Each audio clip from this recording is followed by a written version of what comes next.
real quick. Best team, best moves from.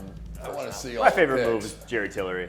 I mean, in terms of value to the Chargers, he fit perfectly what they needed as an interior pass rusher, talent-wise, top 10 player on our board. I think that just adds some oomph to that defense that they were missing up the middle. Yeah. Chris, what do you think? Boy, I remember I really liked the Dillard move, the offensive lineman for Philly. I liked that one a lot. I've got to say, I've got to give the Redskins credit.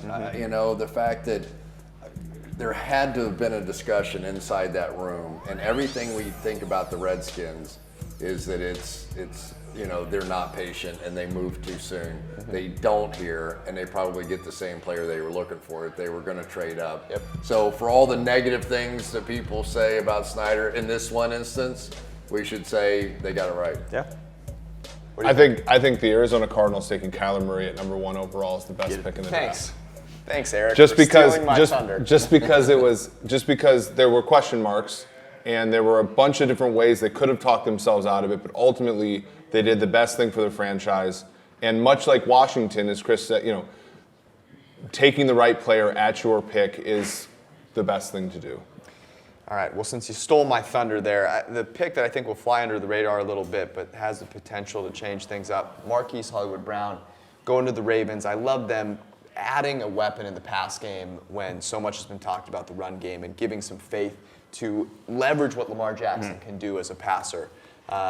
Could be big for that team. So round 1 in the books. We move on to round 2. You already said you think corners and wide receivers. Corners and wide receivers. Book it. Just be flying off the board. And some offensive tackle still. I mean, it's amazing we got through this draft and we still have, I think, what we would all really consider star prospects still on the board. Yeah, I mean, you think last year, so what was it, pick 34, the Browns went the Nevada tackle. Oh, that's right. Whose name is again escaping me. Austin Corbett. Him compared to a prospect like Juwan Taylor, Dalton Reisner, that they're not even close. I mean, you take Reisner in a heartbeat there and that. So I think offensive tackle, I'm very, very surprised. One of the biggest surprises is that those guys all got pushed down the way they did. Well, it wouldn't surprise me if we don't see a lot of trades almost in the overnight period here, because there are going to be some teams in love with players on the top end of this board, and they're going to be willing to go get Well, them. and to speak to that, what's the team that's in the position to trade for Josh Rosen after round 1?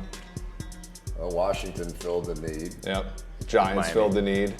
Giants filled Miami. the need. Miami's Miami's feasibly in that New position. England. A team in need of a backup is mostly like right now. There's not a starting position other than maybe Denver, right? Yeah. That sort of like jumps out to me and says this team is Josh Rosen's team. So it'll be interesting to see. Arizona hung pat, took Murray at 1. What's up with Rosen now? So let's talk best remaining prospects here. Yeah. Mike, there's a bunch. Obviously, that we thought would go in the first round because of teams' interesting moves. Talk us through some of those best remaining Yeah, prospects. love the offensive line talent available. Still 4 guys with first-round grades from us. Juwan Taylor, Dalton Reisner, Cody Ford, Elgton Jenkins, the interior offensive lineman from Mississippi State.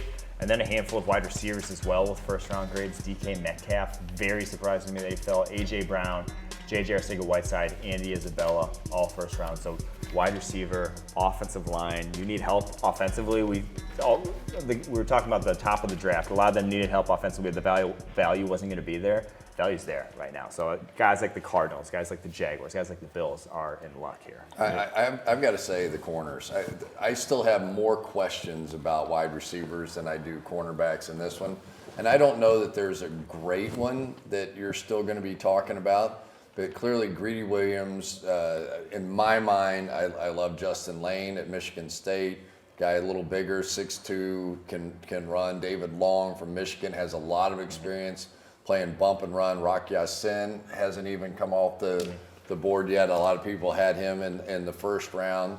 I just think there's really a lot of really good football players that are going to have a big role in the NFL that we haven't even seen off the board yet. Byron Murphy as well. Byron Murphy, I didn't mention him, yeah. That speaks to the depth that's there. So, as usual, we talk about this all the time with why you trade down.